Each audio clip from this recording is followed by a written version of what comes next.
بسم اللہ الرحمن الرحیم۔ السلام علیکم ورحمۃ اللہ وبرکاتہ۔ ناظرین، آپ لوگ دیکھ رہے ہیں آج دین آزادی کے ساتھ۔ آج اس ہمارے پروگرام کی مہمان شخصیت ہے میاں افضال حیدر۔ میاں افضال حیدر پاکستان تحریک انصاف کے ان لوگوں شمار ہوتے ہیں جنہوں نے برے وقت میں پارٹی کے لیے سہارا بنے، کارکن کے لیے ٹھنڈی ہوا کا جھونکا بنے، اور اسی طرح انہوں نے انسانی خدمت کے حوالے سے اپنی خدمات انجام دی ہے۔ یقیناً اس کی نیک نامی پی کے حصے میں آتی ہے۔ آئیے اس سے آج بات کریں گے۔ سال 2025 کے حوالے سے کا آغاز ہو چکا ہے۔ یہ اس سال کو کیسا دیکھتے ہیں پسند تحریک انصاف کے لیے، وطن پاکستان کے لیے، جمہوریت کے حوالے سے، وطن کی معیشت کے حوالے سے، اور امت کی صورتحال کے حوالے سے کیسا دیکھتے ہیں؟ یہ بھی سب بتائیے گا۔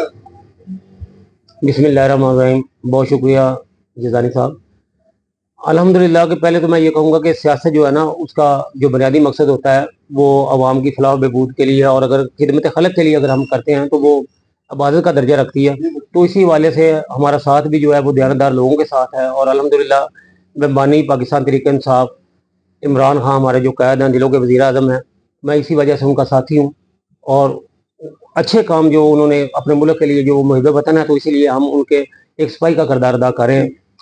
باقی آپ نے پوچھا 2025 کے حوالے سے، تو میں سمجھتا ہوں کہ 2025 جو ہے انشاءاللہ تعالی پاکستان میں ایک بہت بڑی تبدیلیوں کا سال ثابت ہوگا۔ اچھا، وہ اس وجہ سے کہ ہم دیکھ رہے ہیں کہ اس میں انشاءاللہ تعالی بانی پاکستان تحریک انصاف عمران خان وہ ہمارے درمیان میں موجود ہوں گے، اور یہ سال انشاءاللہ تعالی یہ انتخابات کا سال میں دیکھ رہا ہوں۔ اچھا، وہ اس وجہ سے یہ سال الیکشن کا سال ہوگا انشاءاللہ تعالی اچھا، اس وجہ سے کہ جو عالمی طور پہ جو تبدیلیاں رونما ہو رہی ہیں، اور جس طرح کے حالات جا رہے ہیں، حق اور سچ کو جو ہے وہ پذیرائی ملے گی، اور پاکستانی اپنا حق رائے دہی جو ہے وہ پھر سے استعمال کریں گے، اور اپنے منتخب نمائندوں کو وہ منتخب کریں گے، جو ان کی رائے ہوگی اسی مینڈیٹ کا احترام کیا جائے گا، اور انشاءاللہ تعالی پاکستان تحریک انصاف 2/3 اکثریت سے بھی زیادہ کامیاب ہو کے اس ملک کی باغ دور سنبھالے گی انشاءاللہ۔ اچھا، اس سے ہم نے بات کی ہے کہ یہ الیکشن کا سال ہوگا۔ ابھی آپ کے مذاکرات ہو رہے ہیں حکومت کے ساتھ، 2 راؤنڈ ہو چکے ہیں اور تیسرا ہونے جا رہا ہے۔ کیا ان مذاکرات میں آپ کا ایجنڈا کیا ہے؟ کیا آپ ڈیمانڈ کر رہے ہیں؟ کو آپ علم بھی ہے، بتائیں گے اپنے کارکنوں ناظرین کو بتائیں گے آپ؟ دیکھیں، ہمارا جو مقصد ہے اور ہمارا جو مطالبات ہیں وہ الحمدللہ کہ پوری دنیا تک جا رہے ہیں۔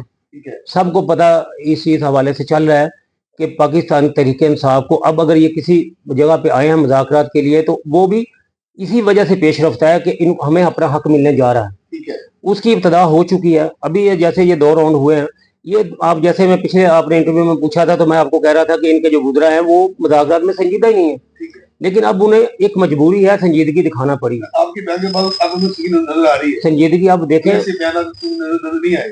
اصل میں وہ کبھی بھی وہ نہیں چاہیں گے، کیونکہ جس شور دروازے سے وہ آئے ہیں وہ مذاکرات کا رستہ وہ اختیار کرنا ہی نہیں چاہتے تھے۔ ہم نے مذاکرات کا اسی وجہ سے رستہ انتخاب کیا کہ تاکہ پاکستان تحریک انصاف کی جو سچائی ہے، جو اس کی حقیقت ہے، جو اس کا مینڈیٹ ہے، جو ان کے ساتھ جو ظلم و جبر ہے، اور جس طریقے سے عوام کے ساتھ ظلم و جبر ہے، کہ ان کے منتخب نمائندوں کو، ان کے منتخب وزیر اعظم کو جس طریقے سے سائڈ لائن پہ کیا گیا، اب عوام ساری دنیا تک اس حقیقت کا ان مذاکرات کی وجہ سے علم ہو رہا ہے، اور ہم اپنا وہی جو اصل ہمارا جو نظریہ ہے، ہمارا مطالبات جو ہیں وہ میں آپ کو یہی بتانا چاہ رہا ہوں کہ پاکستان تحریک انصاف کی سب سے پہلے ہے کہ وہ بانی پاکستان تحریک انصاف عمران خان کی رہائی ہے۔ جو ہمارے قیدی ہیں، جو 2 سال سے تقریباً جو ہے وہ قید و جبر کی صحبتیں برداشت کر رہے ہیں، ان کی رہائی ہے۔ یہ ایک مطالبات سب سے پہلے۔ اس کے بعد جو 9 مئی کے حوالے سے اور 26 نومبر کے حوالے سے جو یہ سانحات ہوئے ہیں، یہ پاکستان تحریک انصاف کے ساتھ سانحات ہوئے ہیں، ان کو ایک جوڈیشل کمیشن اس میں مقرر کیا جائے کہ جو شفاف انکوائری کرے، اور اس میں جو اصل کردار ہیں ان کو بے نقاب کیا جائے، اور جو مجرم ہیں ان کو قرار واقع سزا دی جائے، وہ جو بھی ہوں، اور جو بے گناہ ہیں اور جو مصیبتیں اور صحبتیں برداشت کر رہے ہیں ان کی رہائی ہو۔ اور اس کے بعد جو پاکستان تحریک انصاف کو عوام نے مینڈیٹ دیا اس کی واپسی ہونی چاہیے۔ اس حوالے سے یہ ہے، اگر یہ ویسے تو نہیں دیں گے کچھ بھی، اس کا حل ہے انتخابات، تو ہمارا مطالبہ انتخابات ہے، اور میرے خیال میں جو میں سمجھ رہا ہوں کہ یہ ہمارے مطالبات ہیں، اور یہ بالکل حقیقت پہ مبنی ہیں، اور ان کا